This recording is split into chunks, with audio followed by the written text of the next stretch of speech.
The story of philosophy in Western civilization begins in ancient Greece, which produced three of the world's greatest thinkers, namely Socrates, Plato, and Aristotle. While it would be nice to start our study with Socrates, the first prominent figure in the history of philosophy, the fact is that Socrates did not create his views from thin air. Rather, he was the outgrowth of a remarkably fertile philosophical environment within Greece that had been germinating for a couple centuries. We call this early period pre-Socratic philosophy, that is, philosophy before Socrates, and well over 100 philosophers actively contributed to its accomplishments. We will look at the views of 14, especially prominent pre-Socratic thinkers. Issues beyond mythology. Even before the pre-Socratic philosophers came on the scene, religious mythology was already setting the conceptual stage for philosophical speculation. Religion, then as now, was a powerful social force in shaping views of human nature and the cosmos. According to the Greeks, the gods bring about natural disasters, make demands on human conduct, and determine our place in the afterlife. Two Greek mythologists in particular developed an especially sophisticated religious world life view. The first is Homer, FLC, 750 BC, the famed author of the epic tales the Iliad and the Odyssey, which chronicle the adventures of a hero named Odysseus.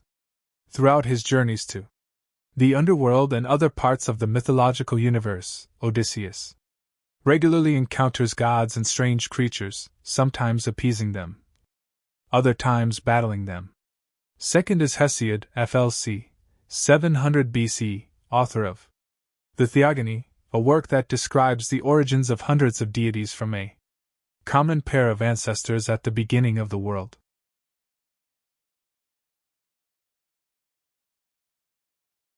Issues beyond mythology.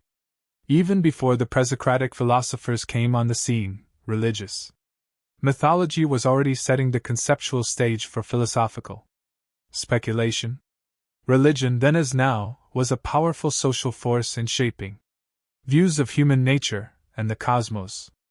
According to the Greeks, the gods bring about natural disasters, make demands on human conduct, and determine our place in the afterlife. Two Greek mythologists in particular developed an especially sophisticated religious world life view. The first is Homer, FLC, 750 BC, the famed author of the epic tales the Iliad and the Odyssey, which chronicle the adventures of a hero named Odysseus. Throughout his journeys to the underworld and other parts of the mythological universe, Odysseus regularly encounters gods and strange creatures, sometimes appeasing them, other times battling them. Second is Hesiod, FLC, 700 BC, author of the Theogony, a work that describes the origins of hundreds of deities from a common pair of ancestors at the beginning of the world.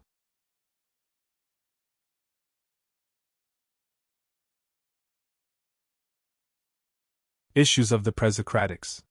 Over a period of 200 years, the pre-Socratic philosophers focused on three key issues. First is the problem of the one and the many, that is, explaining how one basic thing can be the source of many varied things. The world contains an enormous variety of objects, some living, others inanimate, some solid, others liquid. It seems reasonable to suppose that all things come from a common source or type of stuff. Identifying that common source, though, is the challenge. Second is the problem of change and constancy, that is, explaining how things remain constant as they change over time. Not only are there many kinds of things in the world, but each one is subject to change.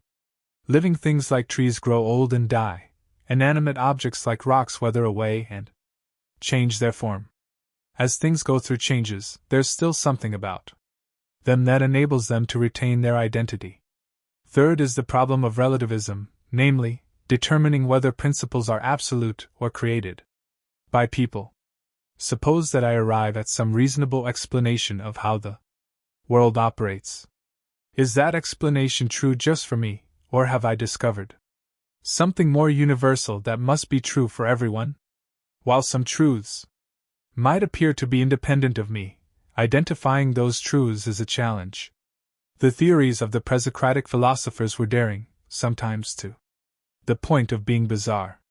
Being the first ones to venture into the uncharted territories of both philosophy and science, they explored virtually any explanation of things that seemed reasonable, and because of this there is a richness and diversity to their views that we have not since seen.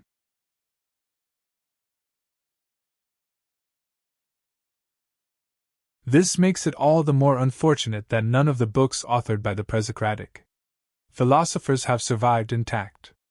All that we have are some summaries and scattered sentences from their works that are quoted by later writers such as Plato and Aristotle. From these quotation fragments, we are left to reconstruct their original views. Sometimes a clear image emerges, other times, as we will see, it's a matter of guesswork.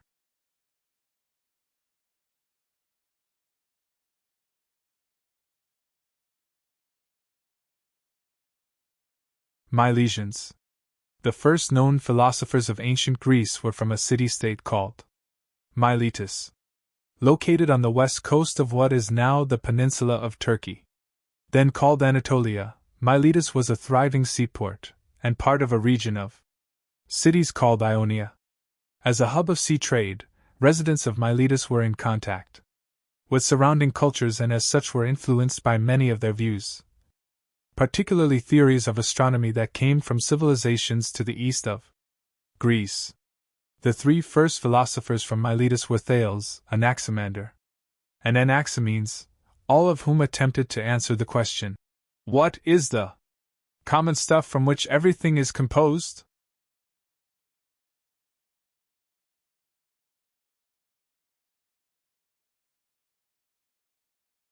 The very first among the Milesian philosophers was Thales, c. 625 to 545 BC, who held that water is the basic stuff of all things. Thales himself didn't write anything, and what we know of him comes from later sources. He was famed for his expertise in astronomy and geometry, and according to one story, he successfully predicted an eclipse of the sun in the year 585 BC. There are colorful stories about his life, such as the following which describes how he fell into a well. A witty maidservant saw Thales tumbling into a well and said that he was so eager to know what was going on in heaven that he could not see what was before his feet. This is applicable to all philosophers. The philosopher is unacquainted with the world. He hardly knows whether his neighbor is a man or an animal, for he is always searching into the essence of man, and inquiring what such a nature ought to do or suffer different from any other. Plato, Theaetetus.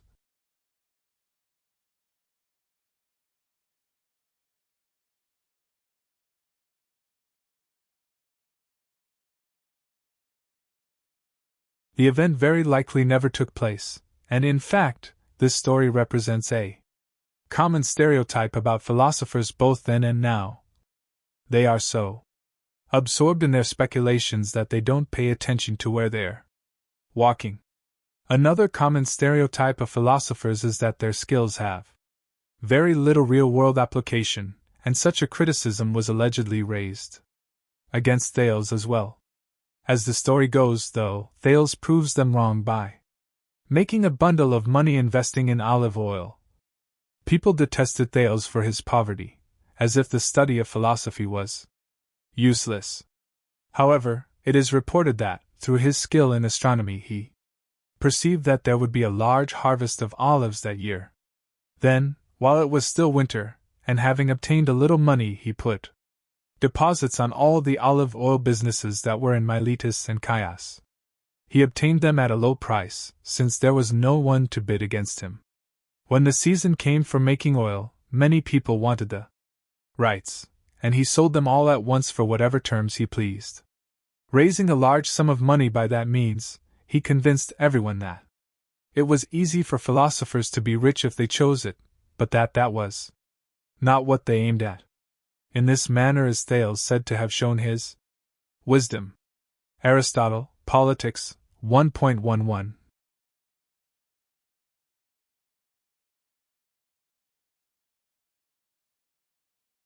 The details of Thales' philosophy are as sketchy as those of his life.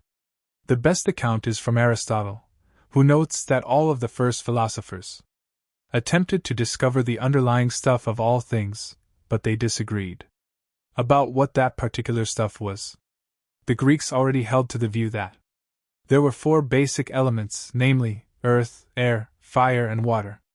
From these, Thales selected water as the primary stuff of nature, and Aristotle speculates about why Thales chose water specifically. Thales, the founder of this type of philosophy, said the principle is water, for which reason he declared that the earth rests on water. Perhaps he got this notion from seeing that the nutrition of all things is moist, and that heat itself is generated from the moist and kept alive by it, and that from which they come to be is a principle of all things. Perhaps he also got his notion from the fact that the seeds of all things have a moist nature, and that water is the origin of the nature of moist things. Ibid. As Aristotle explains, moisture seems to be an essential element in all living things. Water also seems like a reasonable choice since it's at a middle state between earth and air insofar as some moist substances can evaporate and turn into air, and others solidify and turn to slime or earth.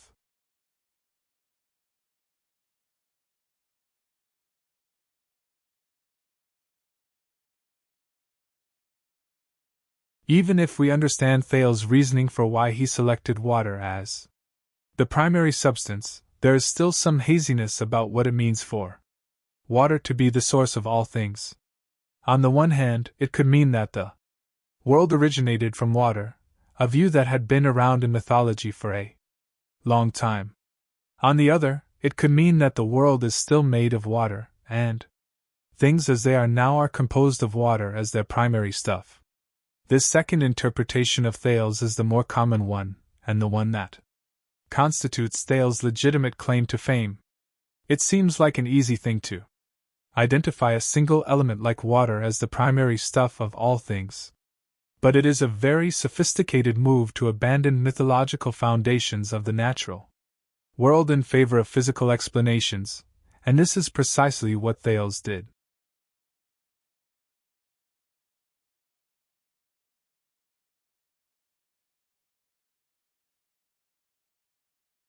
Anaximander, the Boundless. Following Thales was his student and fellow Milesian named Anaximander, c. 610 to 545 BC, who held that the underlying cause of everything was an indefinable stuff that he called the boundless. One reported story of his life is that when he sang, the children laughed. When hearing of this, he said, "We must then sing better for the sake of the children." He was famed as an astronomer, made clocks, and was supposedly the first person who drew a map of the Earth. Most significantly, though, he was the first of the Greek philosophers to produce a written account of his views on the subject of nature. Unfortunately, only a couple sentences of it survive, just hinting at his view that the boundless is the primary stuff. The boundless is the original material of existing things. Further, the source from which existing things derive their existence is also that to which they return at their destruction, according to necessity. We get a slightly better picture of his views from a comment made by a later philosopher.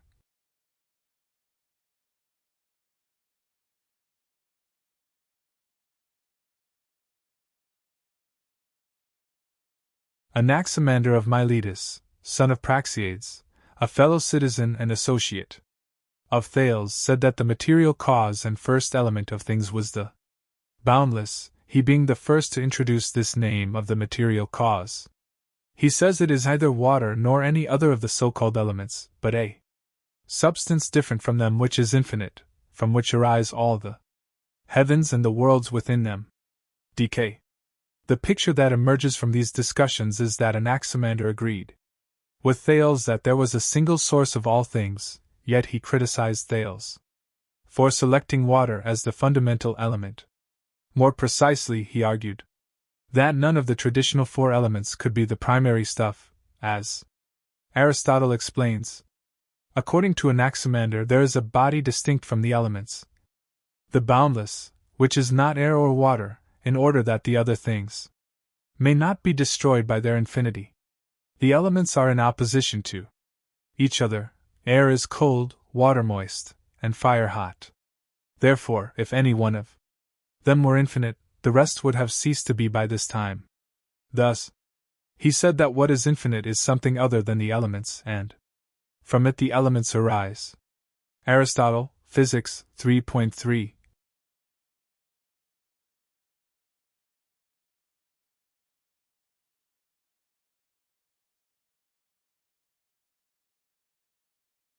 According to the above, there is a fundamental conflict between the qualities that we see in the four primary elements.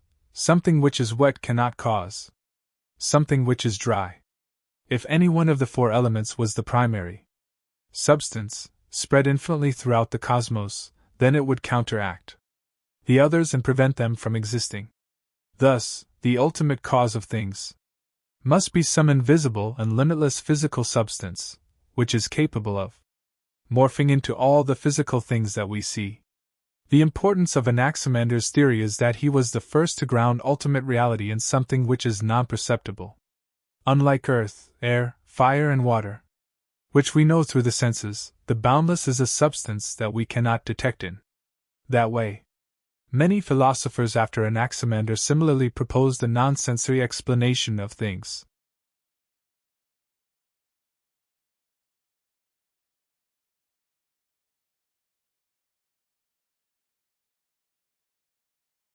Anaximenes' heir. The third of the founding philosophers from Miletus was Anaximenes c. 585. 525 BC, who held that condensed and expanded air is the source of everything. He was a student of Anaximander and, like his teacher, he wrote a book with only a sentence or two surviving. The most notable fragment is this, which stresses the central role of air in conception of reality.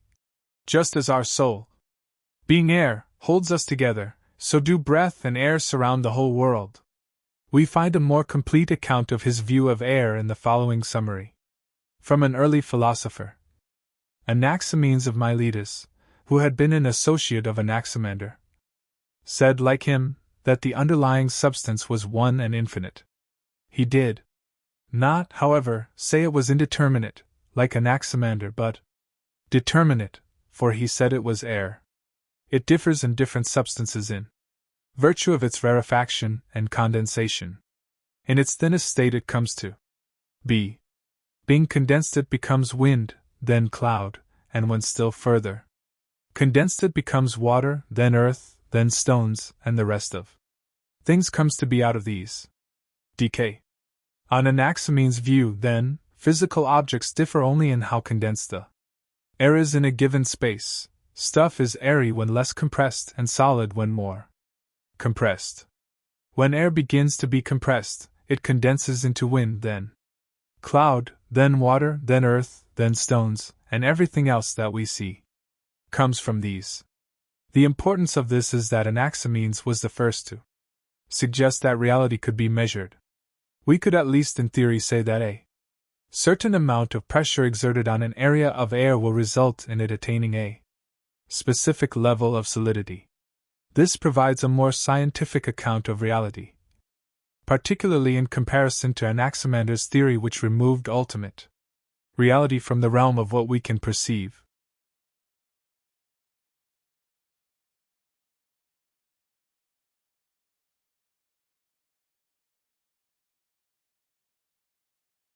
Ionians. Thales, Anaximander, and Anaximenes started a philosophical trend in their geographical region of Ionia, and from neighboring cities they were joined by two other philosophers, namely, Heraclitus and Pythagoras. Together these 5 philosophers are sometimes seen as forming a distinct Ionian school of philosophy. Pythagoras, mathematical relations.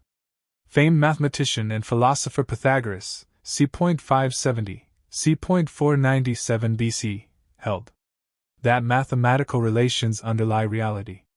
Born on the Greek island of Samos, part of the Ionian region along the Turkish peninsula, as a young man, Pythagoras spent much time studying religious practices throughout the Mediterranean area, and in time formed a colony of followers for both religious and scientific purposes. While he wrote nothing, his views were recorded by his followers, most of which, though, have not survived. The Pythagorean school itself was a remarkable institution, and the level of reverence that Pythagoras's followers had for him rose to a cult-like status, as we see here. Pythagoras is said to have been a man of the most dignified appearance, and his disciples adopted an opinion about him that he was Apollo who had come from the mythical realm of Hyperborea. It is said that once, when he was stripped naked, he was seen to have a golden thigh. There were many people who affirmed that, when he was crossing the river Nessus, the river called him by his name. Diogenes' Lives. Pythagoras.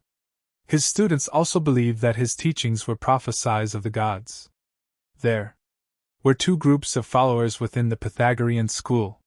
First, there was the privileged inner circle of followers called the mathematicians, who could study with him in person.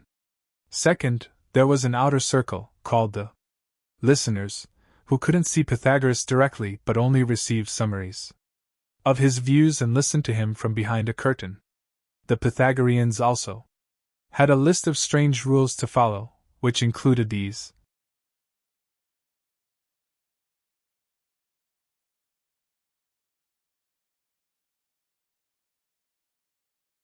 Do not stir the fire with a knife. Rub out the mark of a pot in the ashes. Do not wear a ring. Do not have swallows in the house. Spit on your nail. Parings and hair trimmings. Abstain from eating beans. Abstain from eating living things. Roll up your bedclothes on rising and smooth out the imprint of the body. Do not urinate facing the sun. Ibid. As Pythagoras' fame spread, legend has it that no fewer than 600 scholars would try to visit him each day, and if any of them had ever been permitted to see him, they wrote about it to their friends as if they had gained some great advantage. Pythagoras died, as the story goes, while visiting a friend's home. For dinner, the house was set fire by his enemies who feared that he would grow in power, take control of the city, and become a tyrant. Today Pythagoras's name is associated with the Pythagorean theorem. And, as legend has it, when he discovered it he sacrificed 100 cattle to the gods. He also influenced the systematic approach to geometry that was later formalized by Euclid. For Pythagoras, though, mathematics was at the center of his philosophy insofar as he believed that mathematical relations govern all things. In fact, he considered numbers themselves to be sacred. Everything is related to mathematics, and through mathematics, everything can be predicted and measured in rhythmic patterns. Two types of mathematical ratios were especially important for Pythagoras: the tetractys and musical harmony. The tetractys is a mystical symbol involving 10 points arranged in 4 rows, 1, 2, 3, and 4 points in each row respectively. The 4 rows represent earth, air, fire and water, and various combinations of the points generate important numbers and ratios.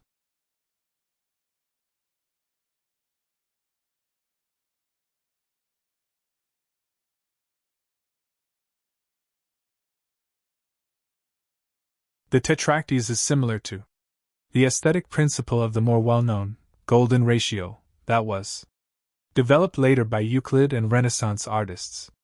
With both the tetractys and the golden ratio, objects that contain special proportions have a natural beauty or balance to them, such as, for example, a window opening that is 3 feet wide and 4 feet tall, where 3 and 4 are the bottom 2 rows of the tetractys. The reverence that Pythagoras had for the tetractys is seen in the following Pythagorean prayer. Bless us, divine number, you who generated gods and men. O holy, holy tetractys, you that contains the root and source of the eternally flowing creation. For the divine number begins with the profound, pure unity. Until it comes to the holy four, then it produces the mother of all, the all comprising, all bounding, the firstborn, the never swerving, the never tiring holy ten, the keyholder of all decay. For Pythagoras, the cosmos itself is arranged in ratios connected to the tetracties, and as described below, music is a perfect example of how ratio and harmonious structure are interrelated. The tetracties is a certain number, which being composed of the four first numbers produces the most perfect number, 10. For 1 and 2 and 3 and 4 come to 10. This number is the first tetracties, and is called the source of ever-flowing nature. This is because, according to them, the entire cosmos is organized according to harmony, and harmony is a system of 3 intervals, the fourth, the fifth, and the octave. The proportions of these 3 intervals are found in the aforementioned 4 numbers. Sextus Empiricus, against the mathematicians, 7.94 to 95. Musicians, particularly players of stringed instruments, will instantly recognize the mathematical basis of the 3 harmonic intervals mentioned above. More precisely, they are these: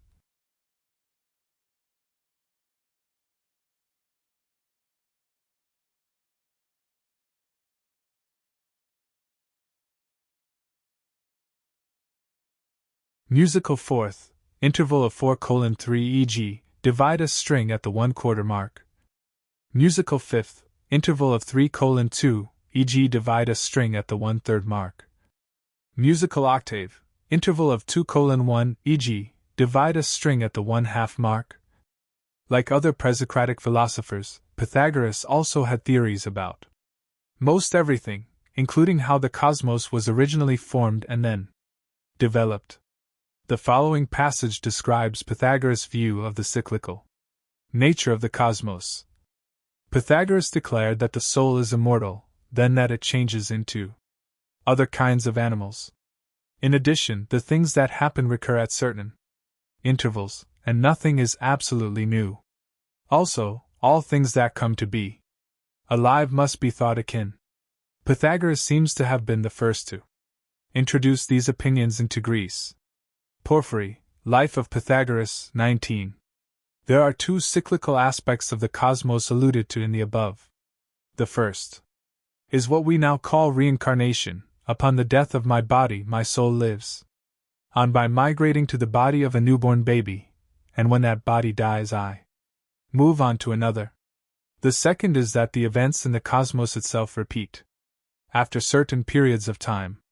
Both of these are ideas found in Hindu thought, which Pythagoras might have come in contact with during his travels. Among his most notable pieces of wisdom is his comparison of life to what takes place at Olympic Games. There are, he argues, 3 types of lives that we see among people at the Games. The lowest is the merchant who seeks to make money by selling to the swarm of visitors. Next is the athlete who participates in the Games to win a prize. The highest, though, is the spectator who observes the events, which is a metaphor for the philosopher who surveys the world and reflects on it.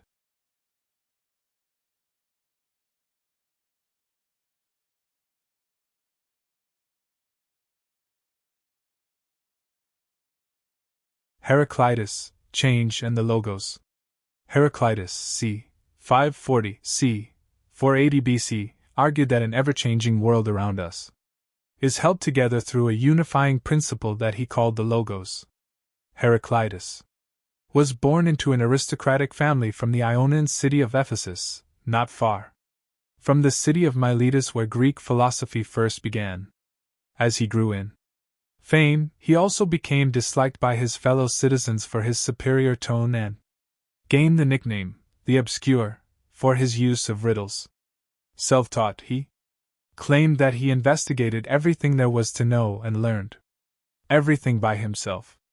His book on nature was supposedly composed in an intentionally obscure style so that only those who were wise would understand. it thereby protecting himself from ridicule by the common people. Legend has it that the great Persian king Darius requested that Heraclitus travel to his palace to clarify the obscurities within the book. Heraclitus refused, saying that he had no interest in receiving such a royal honor and was content to live modestly. Progressively withdrawing from society, he spent his last years living in the mountains, eating grasses and plants. Becoming sick with edema, he returned to the city to find a cure.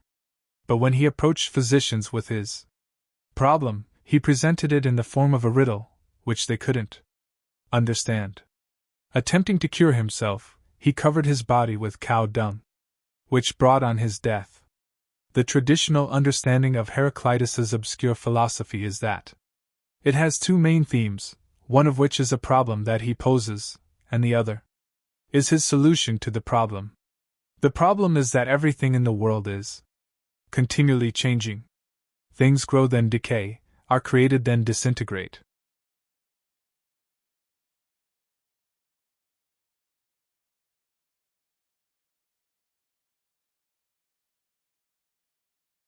The most permanent things we see, like mountains or stone monuments, wear down with time. As things change, they exhibit opposing tendencies. Cold things become warm, and what is warm cools, what is wet dries, and the dry is moistened. He famously makes this point with the analogy of stepping into a river. You cannot step twice into the same rivers, for fresh waters are ever flowing in upon you. It scatters and it gathers, it advances and retires. Constant change, then, is the problem. What, though, is the solution?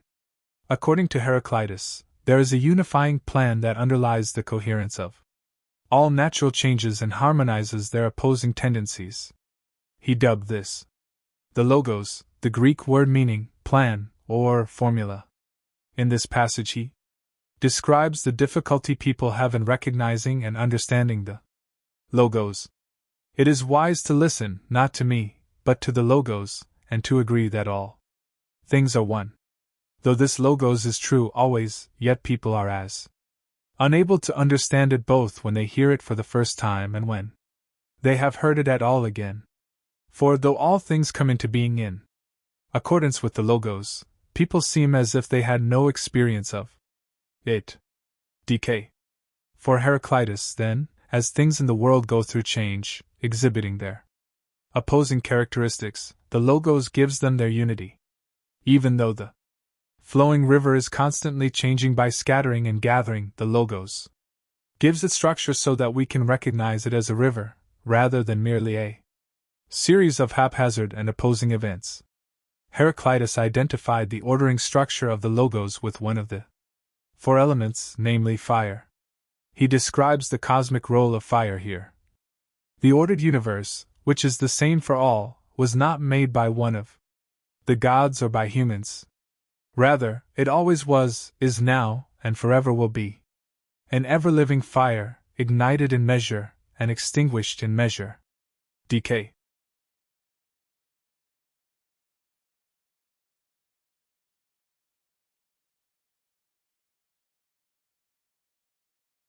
Fire not only gives structure to the world, but it is also the primary stuff from which everything is made.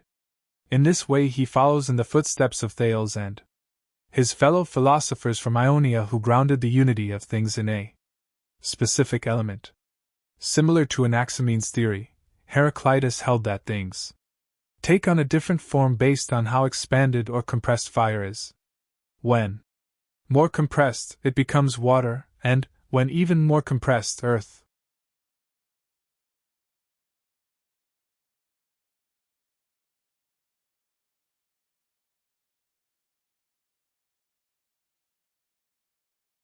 Eleatics. The most radical philosophical theory among the early Greeks was proposed by a group of philosophers from the city of Elea, a Greek colony on the southwest coast of Italy. They are thus referred to as Eleatic philosophers in honor of their hometown.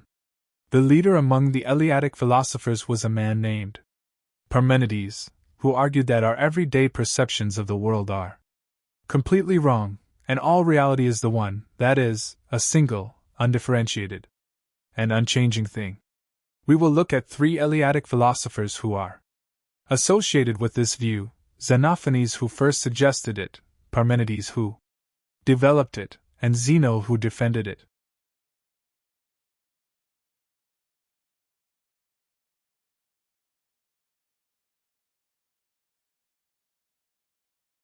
Xenophanes, Anthropomorphism and Pantheism.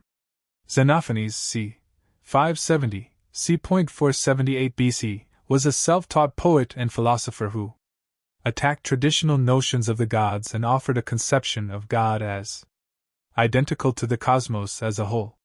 Born in the Ionian city of Colophon, near Miletus, Xenophanes left home when around 25 to be a traveling poet throughout the Greek cities, and for some time settled in the city of Elea. A story relates how a fellow philosopher once said to Xenophanes that he was unable to find a wise person. Xenophanes replied, "That's very likely, since it takes a wise person to discover a wise person." Xenophanes authored several works in poetic form, and recited them publicly during his travels. Of the surviving material from them, 3 topics that he discusses are especially important in philosophy. First, he holds that our concepts of things are often relative to the perceiver. He writes, "If God had not made brown honey, people would think that figs are far sweeter than they do think of about them." This may be the first written account of the philosophical position of relativism, namely, the view that the truth of some important claims depends on the views of some individual or social group. Xenophanes' example of the sweetness of figs focuses specifically on the information that we receive through our senses. Figs indeed taste sweet to us, but the level of sweetness that we assign to figs depends on whether we've ever had honey, which is much sweeter. Perceptual relativism like this is rather innocent, but other areas of relativism are more controversial, such as the view that whether the rock in front of me actually exists or whether the reality of the rock depends on the views held by me or some social group. From his fragmentary writings, it's not clear how far Xenophanes pushed the issue of relativism, although some Greek philosophers after him indeed pushed it to its extreme.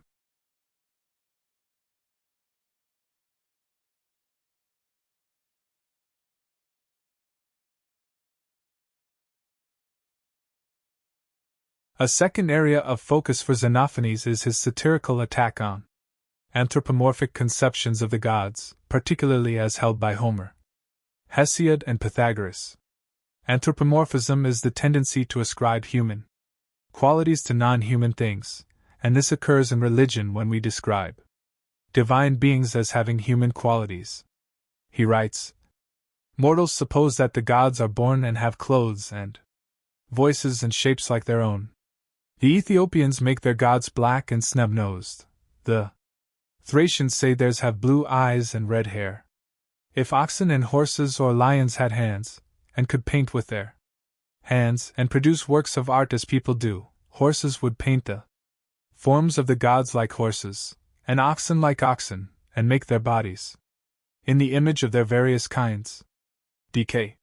His point is that something in human nature prompts us to view divine beings as having human characteristics just like our own.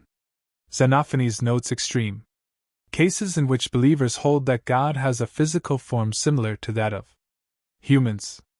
Less extreme cases of religious anthropomorphism, though, would involve ascribing human-like mental processes to God, such as holding that God experiences emotions like love, anger, compassion. According to Xenophanes, traditional Greek religion depicts the gods as having the worst possible human characteristics. He writes, "Homer and Hesiod have ascribed to the gods all things that are shameful and disgraceful among mortals, such as theft, adultery, and the deception of one another." For Xenophanes, no level of religious anthropomorphism is acceptable, and we need to envision the gods in a radically different way.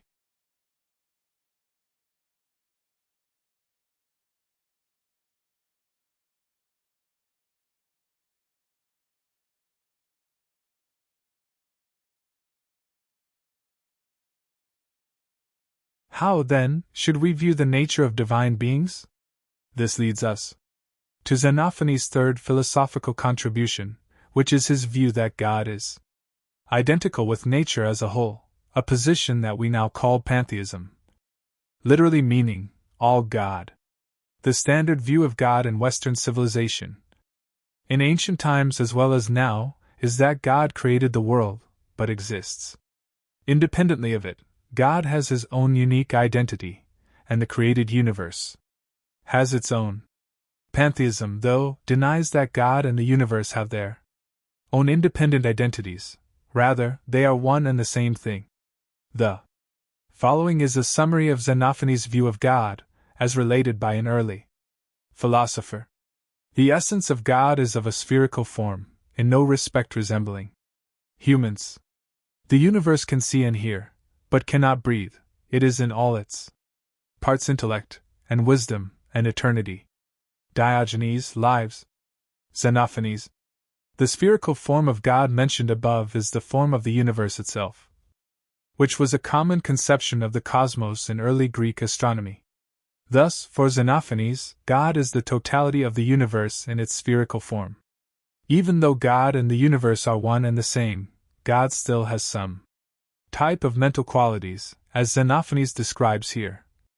God is one, the greatest among gods and humans, who is like mortals neither in form nor in thought. He sees all over, thinks all over, and hears all over. But without toil he sways all things by the thought of his mind. He always remains in the same place, without moving at all, nor does it suit him to go about here or there. Decay. It's as though God has one giant body that covers the entire physical universe. Yet at the same time God has a mind that monitors everything that takes place within him and can move everything with the mere thought of his mind. Having said all that, though, Xenophanes cautiously notes the limits of our ability to know God.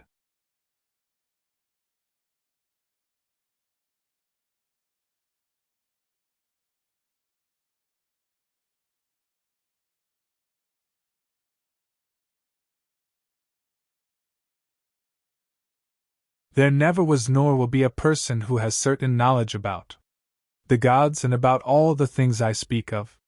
Even if he should chance to say the complete truth, yet he himself does not know that it is so. But all may have their opinions. Decay.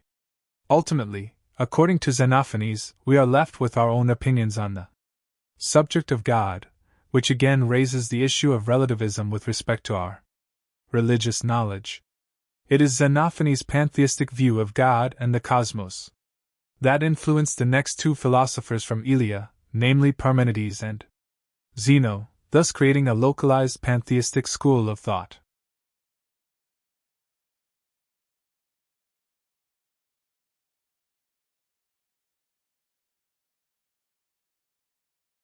Parmenides the One. Parmenides, b. 510 BC, was born into a wealthy family in the city of Elea, and his only known writing is a book titled On Nature that he composed in poetic verse as allegedly conveyed to him by the goddess Persephone. In a nutshell, Parmenides argues that only one unchanging thing exists, and it is an indivisible spherical-shaped thing, like a toy marble, which he calls the One. It might appear that the world consists of countless different things, me, you, the chair I'm sitting on, the dog barking down the street. According to Parmenides, though, this is all just an illusion, and I can't trust my common sense. The truth is that only the One exists. Why would he offer an account of the world that is so contrary to common sense? The answer is not entirely clear. While Parmenides and his followers were the only major thinkers in Western civilization at that time to offer this view, it has close similarities with some Eastern philosophical views, particularly within Hinduism. And within Eastern philosophical traditions, the proof of the One is based on mystical experience. When you enter a mystical state of enlightenment through meditation, you will experience the oneness of everything and see that the world of multiplicity and change around us is an illusion. Maybe Parmenides was inspired by this kind of a mystical experience.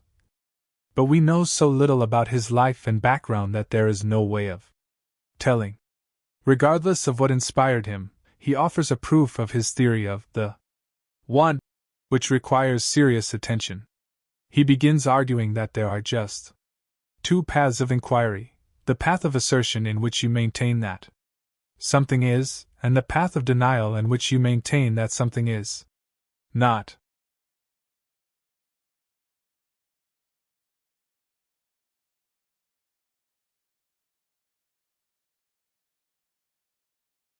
If we think about these two paths, we'll see that the path of denial is nonsense. You cannot know what is not, and you can't even express it. He makes this point here. There are only two ways of inquiry that can be thought of. The first, namely, that it is, and that it is impossible for it not to be, is the way of belief, for truth is its companion. The other way of inquiry, namely, that it is not, and cannot be, is a path that none can learn at all. For you cannot know what is not, nor can you express it. DK. That leaves us with the remaining path of assertion.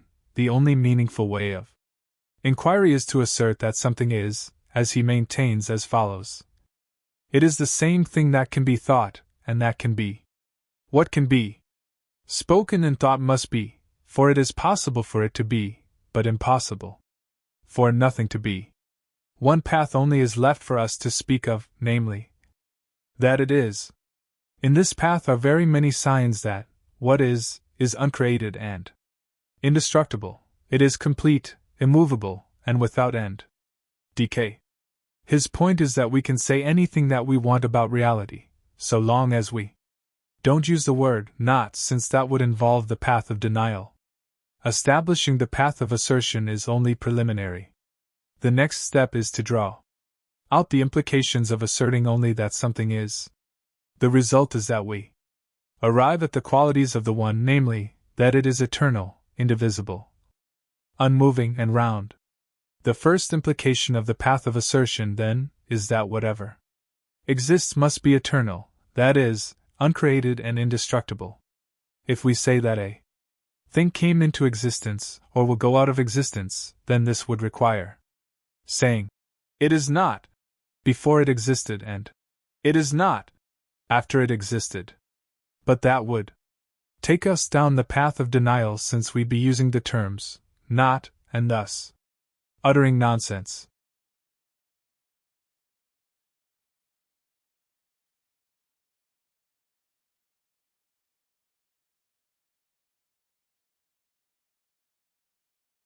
The one is eternal, for how can what is be going to be in the future?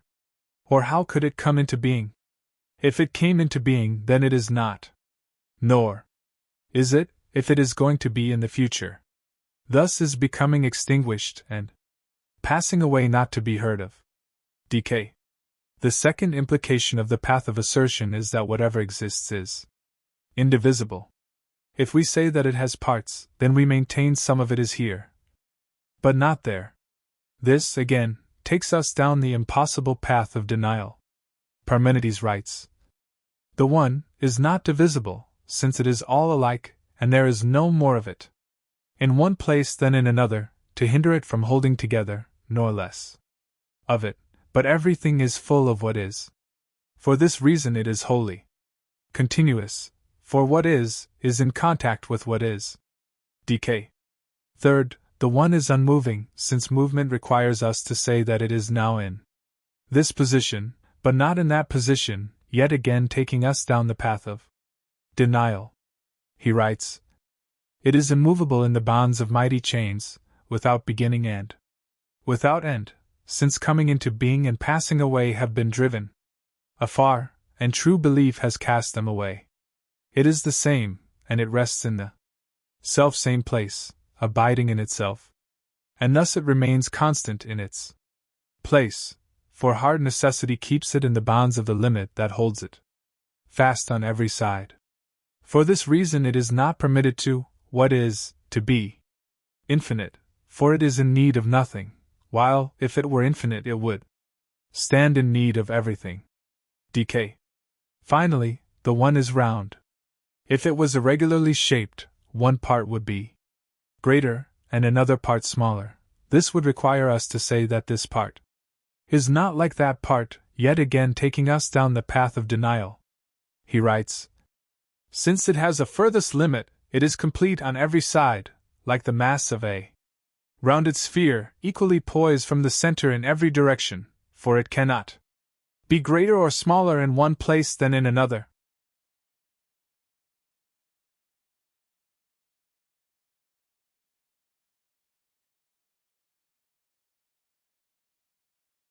According to Parmenides, then, what we can say about reality is that it is an eternal, single, unmoving, and round thing. Zeno of Elea paradoxes. We might think that Parmenides' theory of the one was so bizarre that no one would take him seriously, much less adopt it. Surprisingly, though, he had followers who staunchly defended his position, one of which was Zeno, c. 490. 430 BC, Parmenides' student from the same city of Elea. Zeno's claim to fame is a book he wrote titled Attacks, which contains paradoxes that ultimately defend Parmenides' view of the one. Zeno's purpose for writing the book is portrayed by Plato in the following.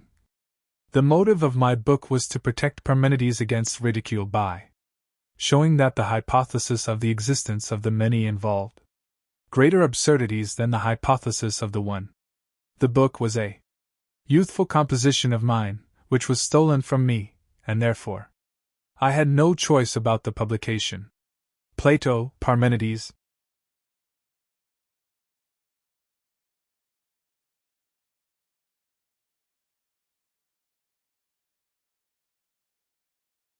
The target of Zeno's work is the common-sense world of appearances that virtually everyone believes in.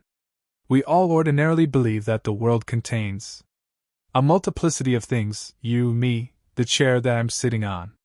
We also believe that things in the world go through change, they come into existence, change configuration in innumerable ways, then go out of existence. Zeno, then, presents a series of paradoxes that show the impossibility of motion or any other change, and thereby show the absurdity of this so-called common sense view of the world. Thus, those who disagree with Parmenides' theory of the one, by defending common sense appearances, will find greater difficulties than those they were trying to avoid. In short, our common sense views of the world turn out to be even more absurd than Parmenides' view of the one.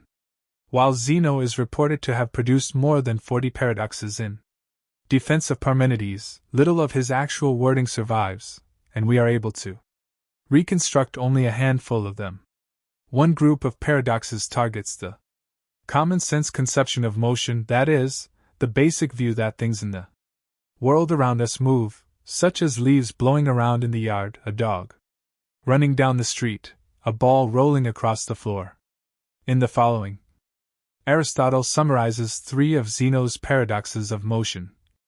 The first asserts the non-existence of motion on the ground that which is in motion must arrive at the halfway stage before it arrives at the goal. This we have discussed above.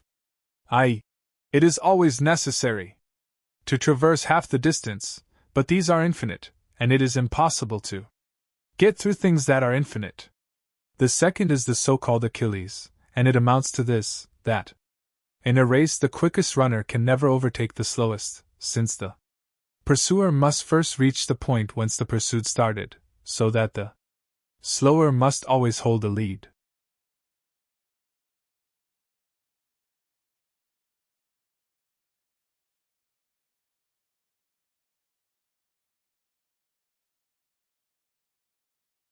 The third is that already given above, to the effect that the flying arrow is at rest, i.e., if everything when it occupies an equal space is at rest, and if that which is in locomotion is always occupying such a space, at any moment, the flying arrow is therefore motionless.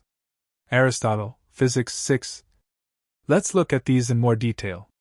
The first is called the paradox of the stadium runner.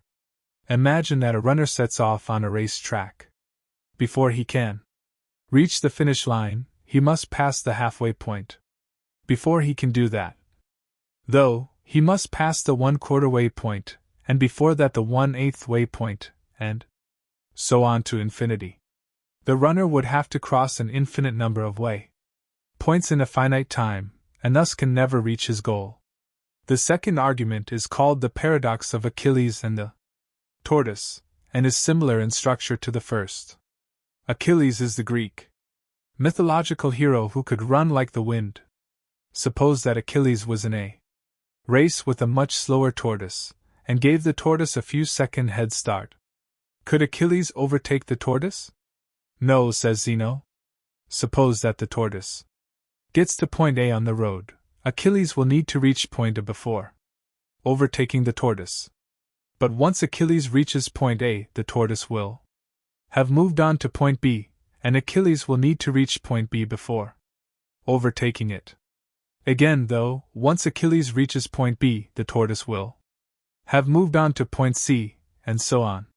Since the tortoise is always on the move, regardless of how slowly, it will be moving on to an infinite number of points that Achilles will need to cross. Thus, Achilles can never overtake the tortoise.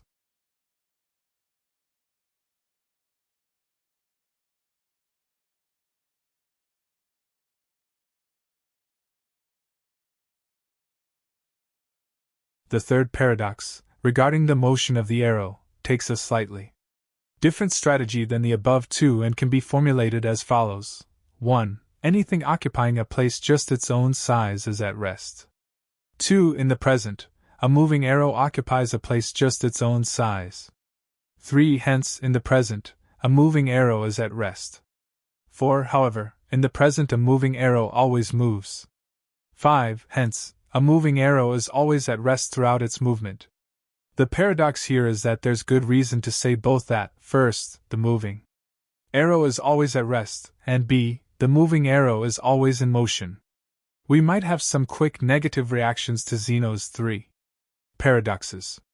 First, we might ask why the stadium runner and Achilles just don't run really fast and quickly cover all the points they need to. But Zeno would say that it doesn't matter how fast they move, they still need to cover an ever-increasing number of points. This fact doesn't change, regardless of their speed. Second, we might point out that in real life runners do reach the finish line and overtake slower competitors. Doesn't this refute Zeno? No, it doesn't, Zeno would say. The question under consideration is whether common sense reality is only an illusion. Of course, it appears as though the runner reaches the finish line. However, the paradoxes of motion aim to show that our underlying assumptions about reality are seriously flawed, specifically our assumption that things actually move at all.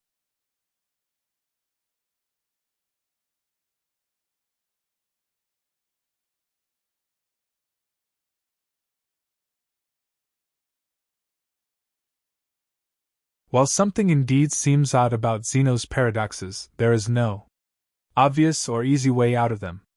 The paradoxes are generated by the underlying assumption that it is impossible to touch infinitely many points in a finite amount of time. One possible solution is to deny that space is really infinitely divisible. According to traditional geometry, for any 2 points that you designate, there are an infinite number of points between them. For centuries people assumed that this was true of the actual physical world too. And not just true in geometry. But is real space infinitely divisible? Many physicists today say no, and hold that the tiniest portions of space may involve indivisible segments. So, when we move across space, we jump from one of these segments to the next, rather than sweeping over an infinite number of points.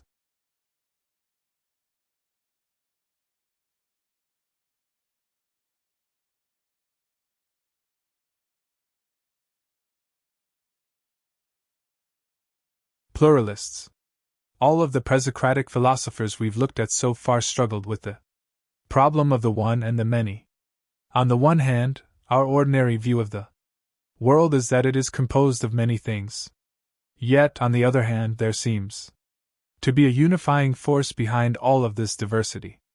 How then do we reconcile these two views of reality? The standard solution for pre-Socratic philosophers was to seek out a single source or explanation of all that exists, whether it's water, fire, mathematical relations, or the one. There is, though, an alternative strategy called pluralism, literally meaning manyism, which in philosophy refers to the view that many kinds of things exist. Rather than reduce all things to a single force or substance, why not instead reduce everything to a few basic forces or substances? This is the approach taken by two pre-Socratic philosophers, namely, Empedocles and Anaxagoras.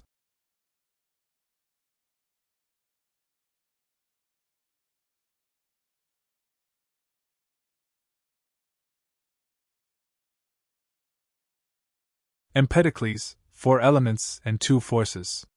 Empedocles, c. 495 c.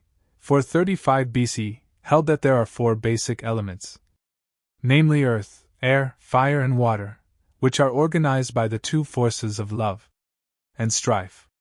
Born in Acragas, a Greek colony in Sicily, Empedocles had varied careers as a physician, politician, and even a magician. He joined the Pythagoreans but was banned from the school after he published many of Pythagoras's secret views in a poem. This prompted the Pythagoreans to thereafter exclude all poets from membership. Empedocles also claimed to be a god who was exiled to earth for breaking his Pythagorean vow of vegetarianism. Like Pythagoras, Empedocles too believed in reincarnation, and, in fact, argued that, as punishment for his sin, his soul transmigrated into the bodies of animals and even plants. He writes, "For once I was a boy, and once a girl, a bush, a bird, and a fish who swims the sea." Having sufficiently purified himself, though, he claims to have worked his way back up to the position of a god. To highlight his divine status, he wore bronze sandals, the purple robes of royalty, a garland around his head, and, as the story goes, even performed miracles. He once prevented strong winds from destroying local crops by stretching out animal skins atop a hill to catch the wind. There is also an account of him raising someone from the dead. Empedocles modeled his poetic writing style upon that of Xenophanes and Parmenides, and his principal book on nature was the longest philosophical work that appeared up until his time. There are various accounts of his death, one of which is that he died from a chariot injury while attending a festival. Another story describes how he planted his bronze sandal at the mouth of a volcano, making people think that he jumped in.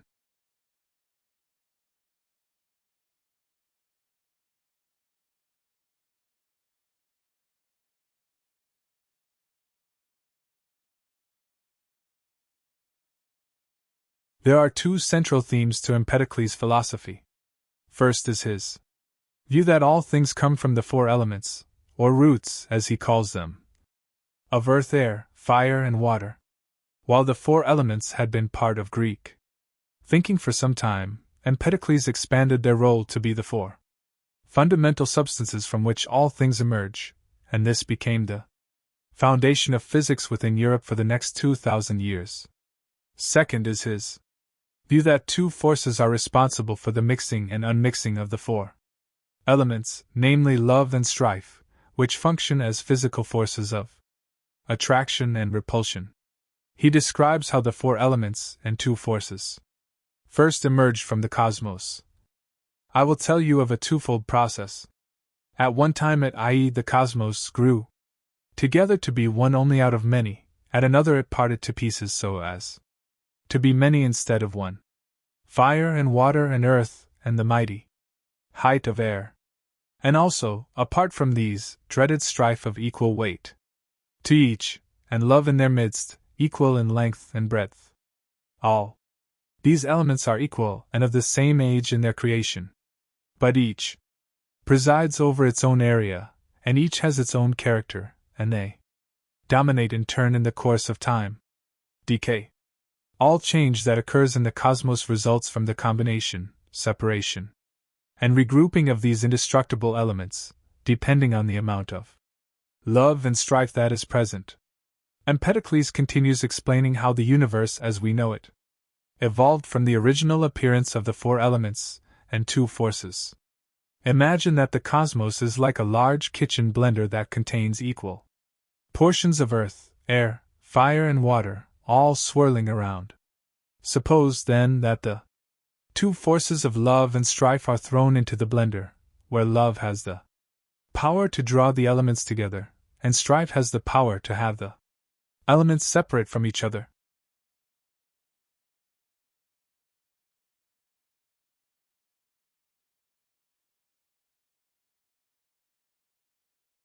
As the mixture swirls around in the blender, it will exhibit four separate states, depending on how much love and strife are sucked into the mix. Consider first when strife is pulled into the mix by itself, while love sinks to the bottom of the blender.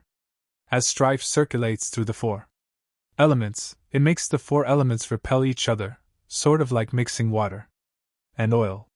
Thus, all the earth collects together in one side of the blender, air on another side, fire on another, and water on another. According to Empedocles, this was what the first stage of the cosmos was like. Consider second when love is pulled into the mix by itself, while strife submerges to the blender's bottom. As love churns into the mix, its attractive powers cause the four elements to blend together into one formless glob of stuff. Empedocles describes this phase of cosmic development here. When strife had fallen to the lowest depth of the vortex, and love had reached to the center of the whirl, all things came together in it so as to be one only. This did not happen all at once, but they came together they were each from different quarters. Decay. Third, consider what happens when a lot of love, with just a little bit of strife, mixes through the four elements. While much of the mixture will remain in a single glob because of love's powers of attraction, a little bit of strife will cause some parts of it to separate and create individual things. The problem, though, is that in this state the four elements are not separated quite enough, and the result is that some things become stuck together in grotesque ways, such as the faces of people being stuck to the bodies of animals. Empedocles describes this here.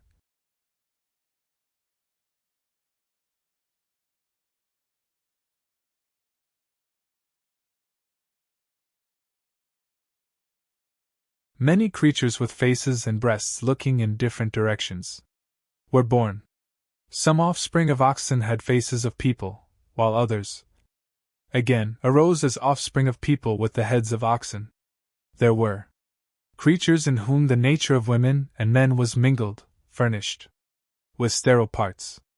Decay. Fourth, consider what happens when a lot of strife, with just a little bit of love, churns through the four elements. Again, individual objects will emerge, but now there is enough strife to keep them from being glued together in strange ways. This is the balance of strife and love that exists now in the cosmos. However, we should not get too comfortable with this current mixture of elements and forces. The blender is always turned on, and the life cycle of the universe moves back and forth between extremes of unity and diversity. As time progresses, sometimes love will again sink to the bottom of the blender, then strife, and so on for eternity. Anaxagoras, Mind and the Divisibility of Material Ingredients. Anaxagoras, 500 to 428 BC, held that the world is comprised of infinitely divisible portions of elements that are set in motion by a cosmic mind.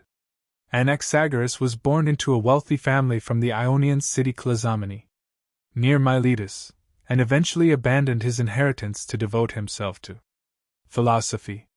He was a student of Anaximenes, the third of the founding philosophers from Miletus. For around 20 years he lived and taught in the city of Athens. While there, he stated that the sun was just a mass of burning iron, and not a divine being as mythologists claimed. For this act of irreligion he was sentenced to death, although he was ultimately punished with exile.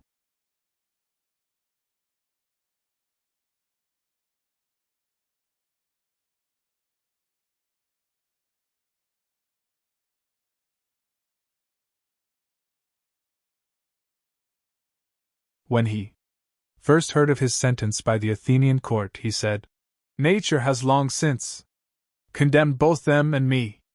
After relocating to a new city, the citizens there held him in high regard, and upon his death put the following inscription on his tomb: "Here lies Anaxagoras, who reached for truth the farthest bounds in heavenly speculations." Being a pluralist like Empedocles, Anaxagoras also held that the cosmos is composed of several material ingredients, and not just a single one. Also, like Empedocles, he held that all of the ingredients swirl around in a cosmic blender, and create individual things like rocks and trees as they move around. Here, though, is where his similarities with Empedocles end.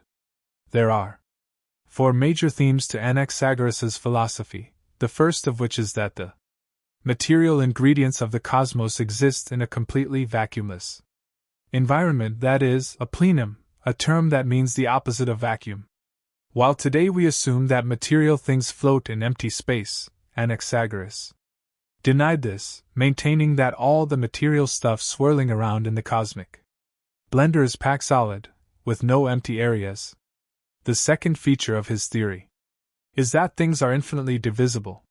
That is, if you take a material thing and divide it in half, then that part in half, you can keep doing this on to infinity. He makes his point here. All things were together, infinite both in amount and in smallness, for the small, too, was infinite.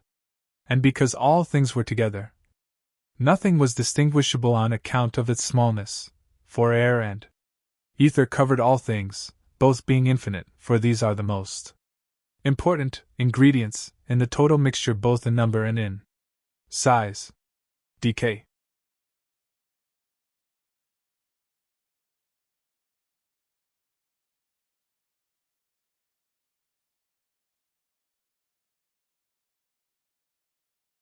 The third feature of this view is encapsulated in his statement that a portion of everything is in everything. For the sake of clarity, let's suppose that there are 4 main material ingredients in the cosmic mix, namely earth, air, fire, and water. Anaxagoras' surviving writings do not contain a clear list of elements. Let's say that the rock in my front yard is composed of 97% earth, 1% air, 1% fire, and 1% water. No matter how small of a piece of the rock I examine, it will contain the same portions of these 4 material ingredients. In each piece I examine, earth will predominate, and thus give it its characteristic of rock-like solidity. Similarly, a glass of wine might contain 97% water, 1% earth, 1% air, and 1% fire, and so too with every microscopic drop of wine that I examine. Anaxagoras describes his view of portions here. Since the portions of the great and of the small are equal in amount, for this reason, too, all things will be in everything. Nor is it possible for them to be apart, but all things have a portion of everything. Since it is impossible for there to be a least thing, they cannot be separated, nor come to be by themselves. They must be now, just as they were in the beginning, all together. In all things many things are contained, and in equal number both in the greater and in the smaller of the things that are separated off. Decay. Thus, within the giant cosmic blender, portions of all the material ingredients are spread throughout the mix, and the variety of things that we see in the world around us is already contained within the primordial mix. This, according to Anaxagoras, helps explain how things change. When a piece of wood disintegrates into earth, the elements of earth were already embedded within it. When the wood ignites into fire, the fire was already embedded within it.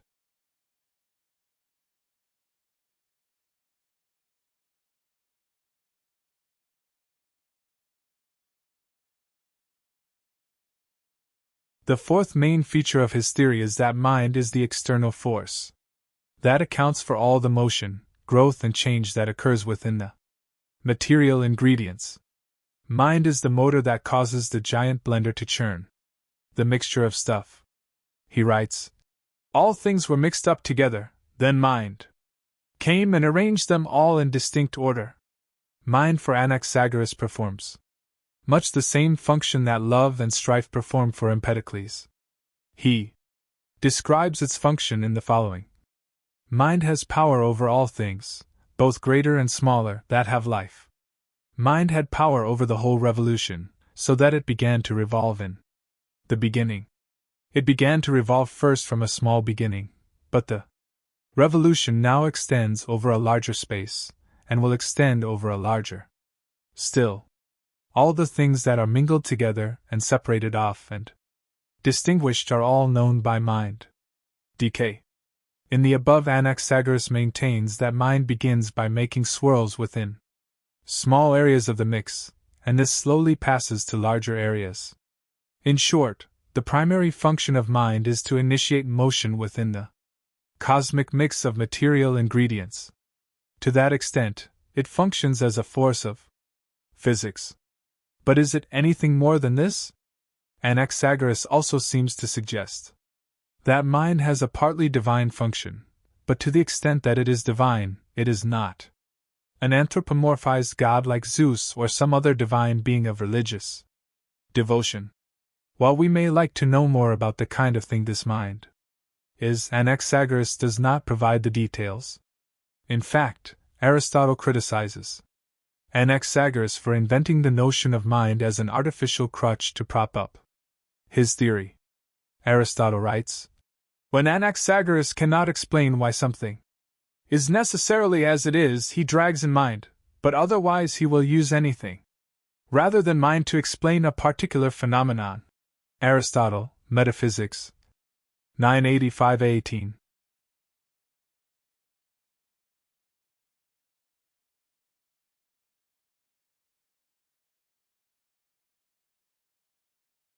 In any case, with his two-pronged theory of material stuff on the one hand, and mind on the other, Anaxagoras holds the honor of being the first matter/spirit dualist in Western philosophy.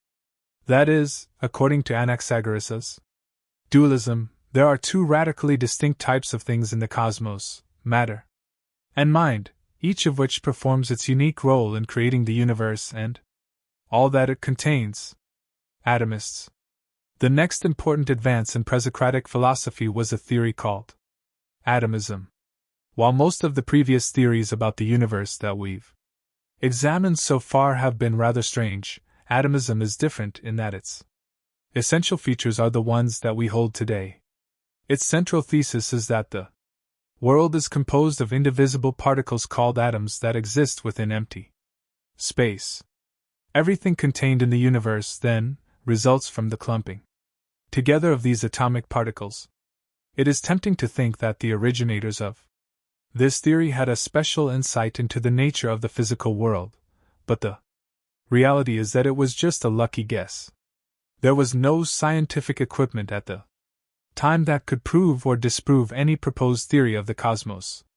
The pre-Socratic philosophers were all insatiably curious about the nature of things, and stretched their imaginations to the farthest limits, proposing every conceivable explanation. With such a diversity of ideas being explored, one was bound to get it right, and it turned out to be atomism. However, it took over 2,000 years for civilization to realize this, and when physicists of the 20th century finally discovered what they believed was the tiniest particle of matter, they named it the atom, in honor of this pre-Socratic theory.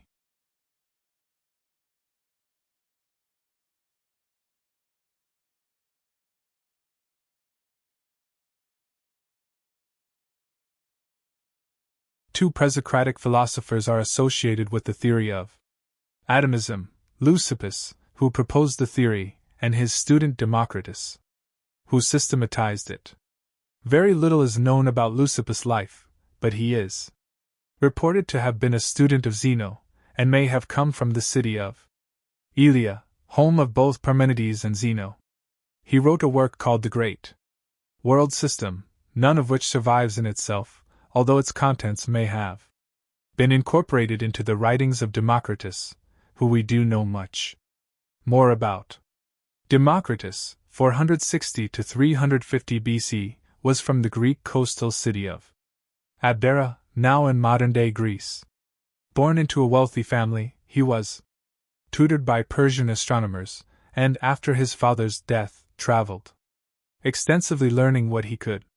At some point he became a student of Leucippus as well as the Pythagoreans and perhaps also of Anaxagoras.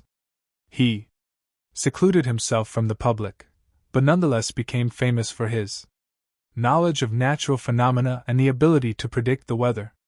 One story reports that he met with Socrates in Athens, without revealing to Socrates who he was. A prolific writer, he composed dozens of works in the areas of ethics, physics, astronomy, mathematics, and music, none of which, unfortunately, survive. His lasting fame in philosophy, though, is his development of Leucippus atomism.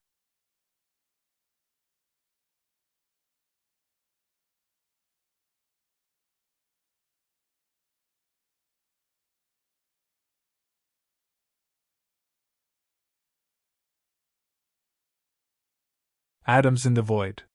The central notion of atomism is that the universe is composed of an infinite number of atoms that are dispersed throughout an infinite vacuum of empty space or void, with no beginning in time. This is the exact opposite of Anaxagoras' position in two important ways. First, Anaxagoras argued that matter was infinitely divisible. That is, if you take a rock, break it in half, then that in half, and so on, you will never arrive at a smallest piece. You could, in theory, keep splitting that thing in half forever. Atomism denies this. If you keep breaking apart the rock, eventually you'll arrive at a tiny component, an atom, that cannot be broken down any further into smaller pieces. Second, Anaxagoras argued that the cosmos is a vacuumless plenum, it contains no empty space, and even the tiniest area is jam-packed with material stuff. Atomism also denies this. Atoms exist in a vacuum of empty space. Their reasoning is that if there was no empty space, then things would be so squeezed together they couldn't move. According to Leucippus and Democritus, the atoms themselves have several features. Each atom is of the same substance, colorless, ungenerated, indestructible, unalterable, homogeneous, solid, and indivisible. Their shapes and sizes have infinite variations, and they are spread throughout the universe. They are also continually moving, or at least vibrating, within the vacuum of empty space. While in motion, they collide with each other, and, when they do, sometimes they rebound, other times they join together and form compound bodies that we are able to perceive through our senses. An early philosopher describes this view of the atomists here.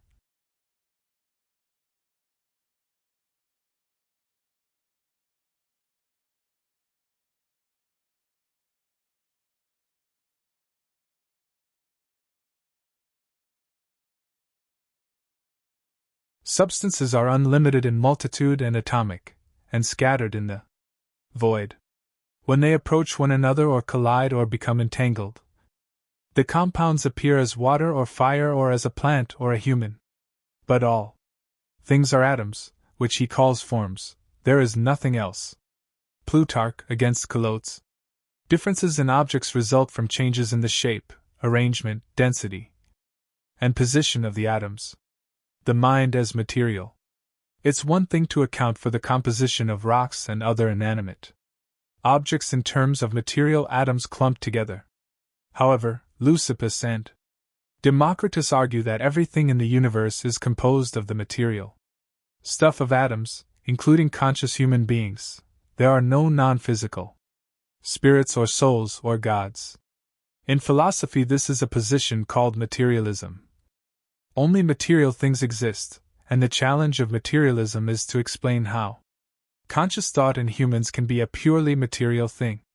Throughout much of history, philosophers argued that this was impossible, and that human thought could only take place in a non-physical soul or spirit.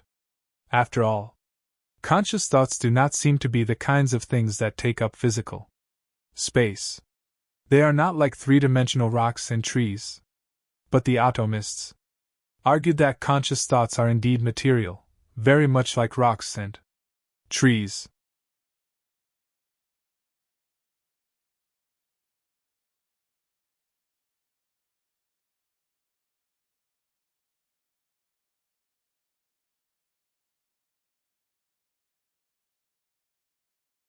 While minds are material, they are rather unique material things, and the atomists explained them with two special kinds of atoms, fire atoms and image particles. First, human minds are composed of fire atoms that are distributed throughout the human body. Think of them as a type of perceptual tissue, sort of like the role that today we give neurons. Second, all visible objects emit tiny image particles which fly off in all directions.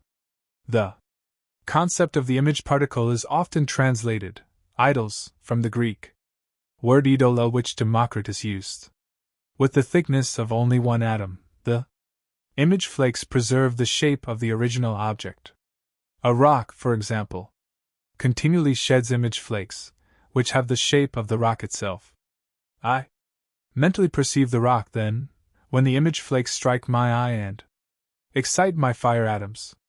One early philosopher describes this aspect of the atomist theory here.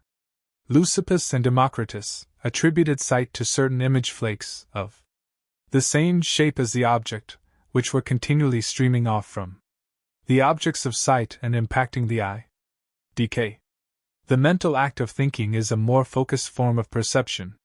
Some places in my body that contain fire atoms are so densely compressed that image flakes excite motion in them as they pass through them, hence, thought arises. In addition to explaining human thought, another challenge of materialism is explaining the nature divine beings such as God that are traditionally thought to be non-material spirits.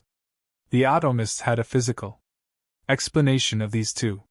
Some image flakes are very large, and appear in the shape of humans, which we perceive in our dreams. An early philosopher provides this summary of Democritus's view of the gods. Democritus says that certain image flakes of atoms approach humans, and of them some cause good and others evil. These are large and immense, and difficult to destroy though not indestructible.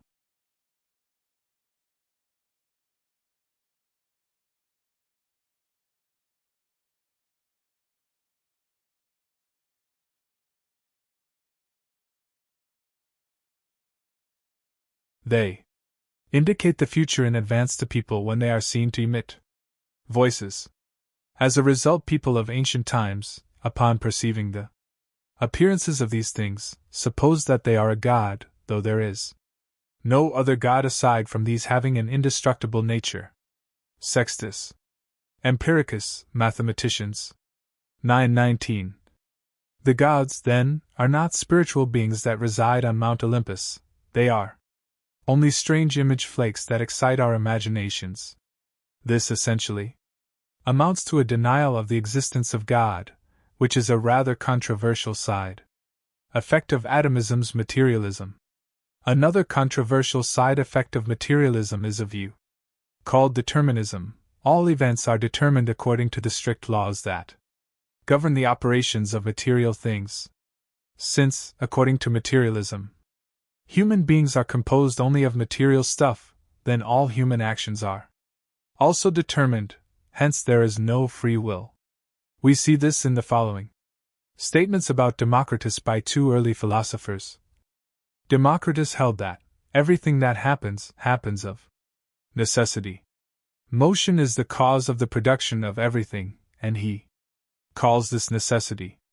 Diogenes Laertius, Lives, Democritus. Democritus, the author of the Atomic Philosophy, preferred admitting the necessity of fate to depriving indivisible bodies of their natural motions. Cicero, on Fate 10. According to atomism, then, all human actions are determined by the laws that govern the movement of atoms. We noted already how atomism foreshadowed the general makeup of the universe held by modern physicists. Similarly, their commitment to materialism and determinism foreshadows views that dominate contemporary philosophy of mind. Nevertheless, in its time it was just one of many pre-Socratic theories battling with its rivals for attention.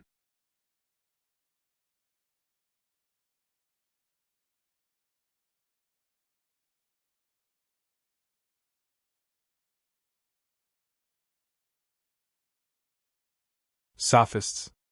A final group of pre-Socratic philosophers are the Sophists, Greek for wise ones, a collection of traveling freelance teachers with a reputation for skepticism. They journeyed around the Greek region, but were frequently in Athens, Greece's greatest city, and sometimes functioned as political representatives from their hometowns. At the time, they filled an important educational function. In the absence of any public schools, parents' options were limited when it came to educating their children. The two common choices were for fathers to train their own sons in the family business, or to find tradesmen nearby who would take on their son as an apprentice. Sophists offered a third alternative, which was particularly attractive for wealthy families. Sophists claimed to be able to teach anything, and they charged a fee for their services. They were particularly good at rhetoric and politics, which appealed to parents who wanted their sons to be civic leaders. If the Sophists were merely teachers for hire, this would be nothing remarkable. The reality, though, is that much of their teaching was controversial and touched on important philosophical themes. First, like other pre-Socratic philosophers, they advocated a naturalistic worldview in place of the traditional and older mythological worldview. This served to undermine traditional moral and religious values of the children they were instructing. Second, many Sophists taught their students an arguing technique called antilogic, which involved arguing both sides of a case as strongly as possible.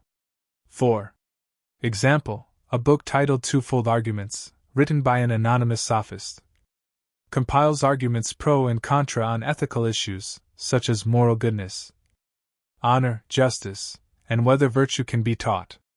The result of teachings like these was that sophists were accused of undermining the very notion of truth by making the weaker argument appear the stronger.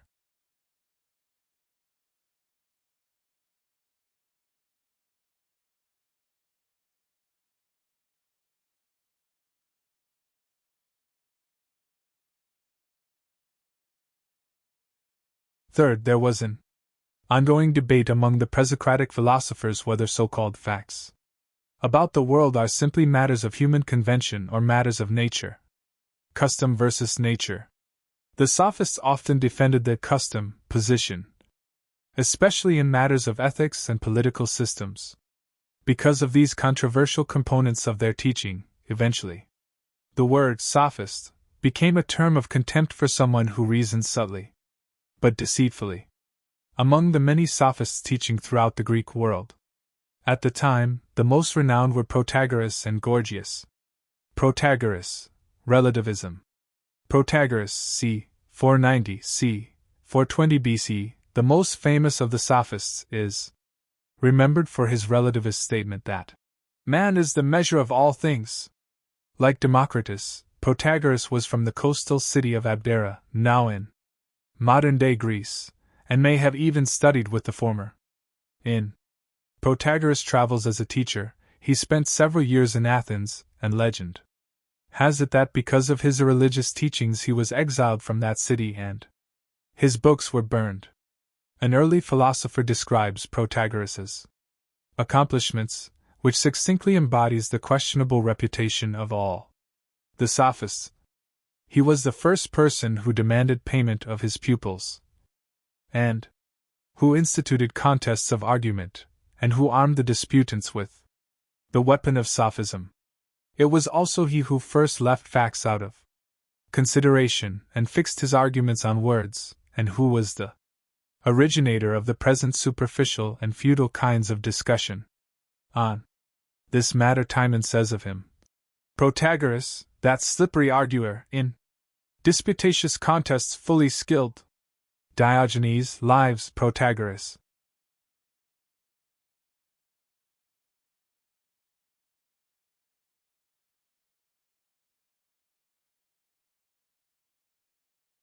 He authored books on many topics, from rhetoric to wrestling. Protagoras died, as one story relates, on a voyage to Sicily when the ship wrecked. There are two philosophically important elements of Protagoras: his relativism and his religious agnosticism. His famous statement of relativism in its more complete form is, "Man is the measure of all things, of existing things, that they exist, of non-existing things that they do not exist." His general point is that the truth of all judgments is relative to our human thinking, that is, human preference is the standard by which we judge everything. But this may be understood two different ways. On the one hand, it could mean that all judgments are relative to the individual, each person is the measure of all things. For example, my judgment that honey is sweet makes it true that honey is sweet. On the other hand, it could mean that all judgments are relative to our culture. Human society is the measure of all things. For example, society's assessment that honey is sweet makes it true that honey is sweet.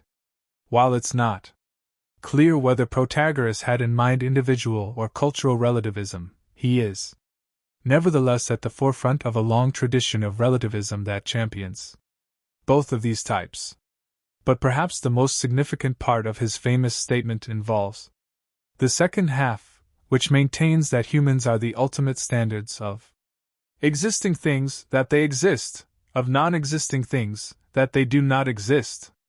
This implies that his relativism is not just about how honey tastes to us, or even ethical matters such as the kinds of actions that we find good or bad. It also extends to truths about the physical world itself.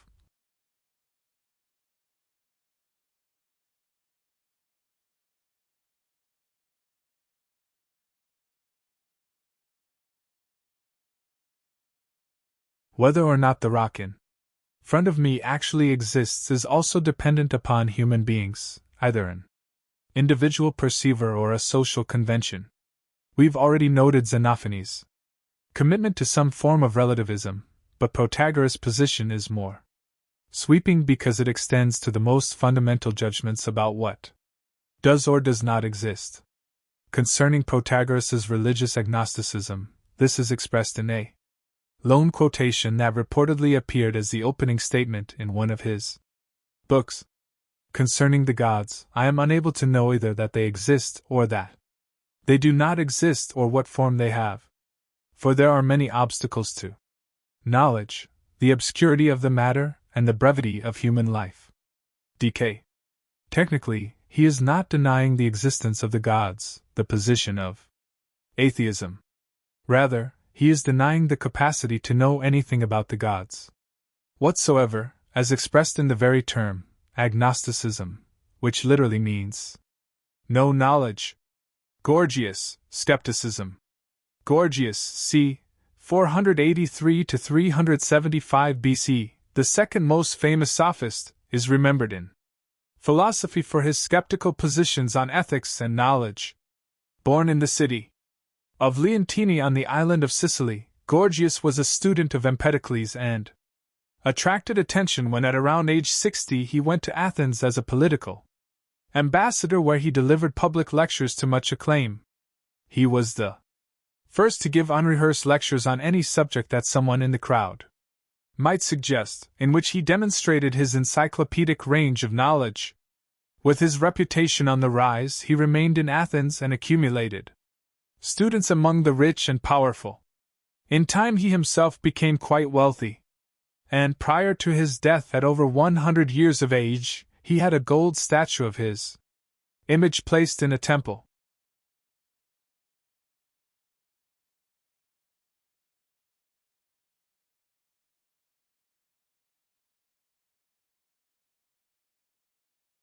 Gorgias was foremost a teacher of rhetoric and argumentation, and did not aim to teach moral or political virtue.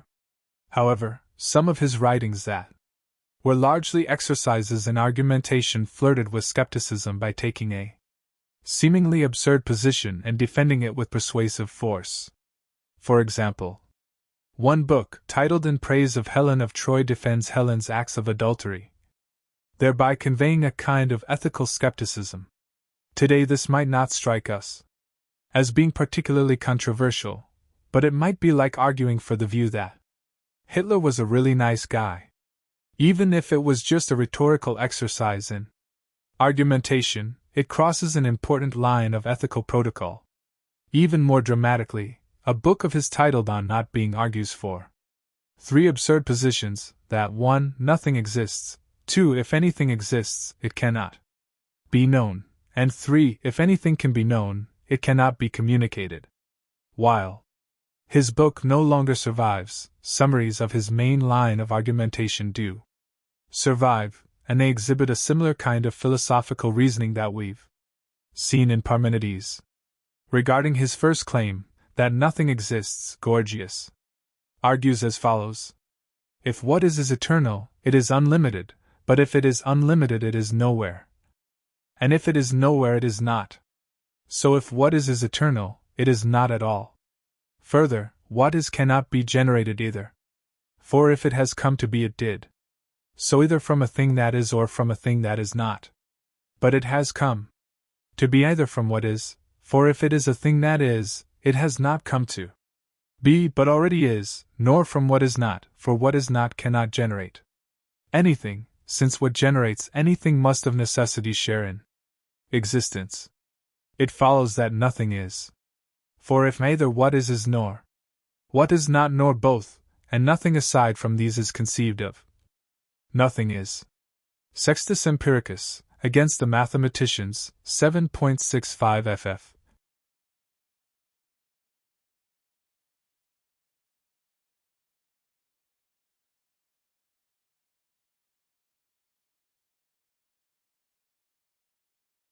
According to the above reasoning, existence can only be of two types: it is either eternal, or it is created. But eternal existence is impossible, since it would be unlimited and, thus, exist nowhere. Further, created existence is impossible, since nothing is there to create it. Therefore, nothing exists. His next point is that if anything does exist, we can't know it, as summarized here. Things seen are the objects of sight, and things heard are the objects of hearing. We accept things as real when we see them without hearing them, and vice versa. So we would have to accept things as real when we think about them without seeing or hearing them. But this would mean believing in things like a chariot racing on the sea. Therefore, reality is not the object of thought, and cannot be comprehended by it. Ibid. According to the above, we have several ways of perceiving things, and each is its own authority, independent of others. For example, I hear a dog barking and I accept its reality without seeing it.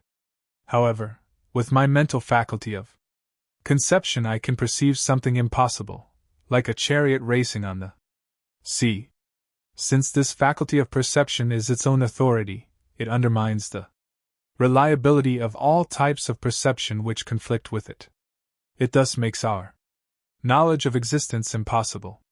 Finally, he argues that if anything can be known, it cannot be communicated, which is summarized here. Speech can never exactly represent perceptible things, since it is different from them, and perceptibles are apprehended each by the one kind of organ, speech by another. Therefore, if anything exists and is comprehended, it is incommunicable. Ibid.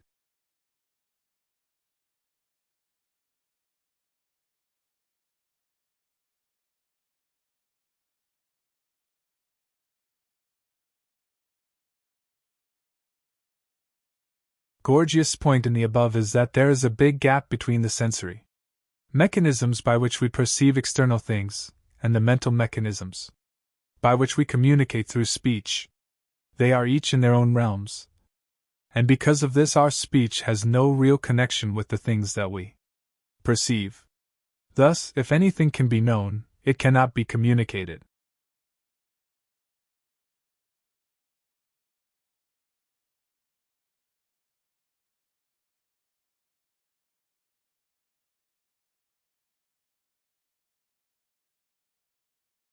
It is appropriate that this chapter end with the skeptical views of the sophists. The pre-Socratic philosophers before them showed a remarkable amount of creativity as they tried to offer rational explanations of the physical world around them.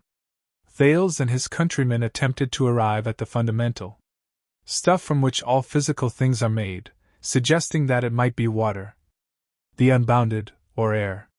Others tried to find the unifying forces behind all change, suggesting that it might be fire, mathematical relations, forces of love and strife and mind. While this kind of intellectual creativity is all well and good, there comes a point that a reality check is needed, and the sophists provided just that.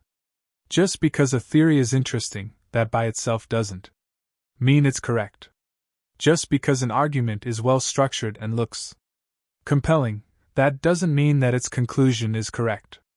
There's no better illustration of that than Gorgias' arguments in On Not Being, which are every bit as compelling as Parmenides' arguments for the One. Gorgias recognized, though, that his argument was just an act of mental gymnastics. For the sophists, argumentation is aimed at persuading people, not necessarily at discovering truth. The skeptical message of the sophists is that we need to view philosophical and religious theories with suspicion. We also need to recognize the power that well-crafted arguments can have on us, for both good and ill.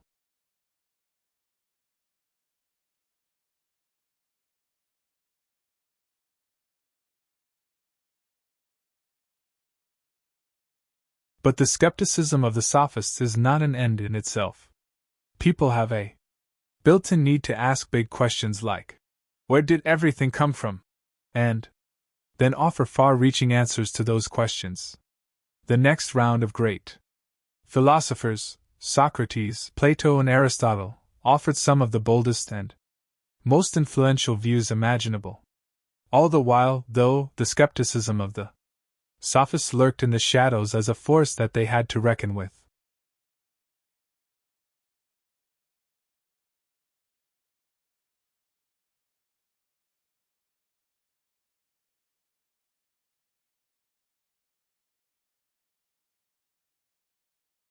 Quotations in this chapter designated by DK are adapted from various English translations of the pre-Socratic fragments, which in turn are based on original Greek source material compiled by Hermann Diels and Walther Krantz in Die Fragment der Vorsokratiker, Zurich Weidmann, 1985.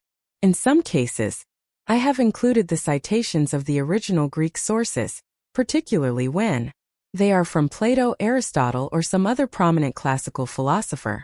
Much of the biographical information on the pre-Socratics comes from Diogenes Laertius, 3rd CN. BCE, The Lives and Opinions of Eminent Philosophers, available various translations.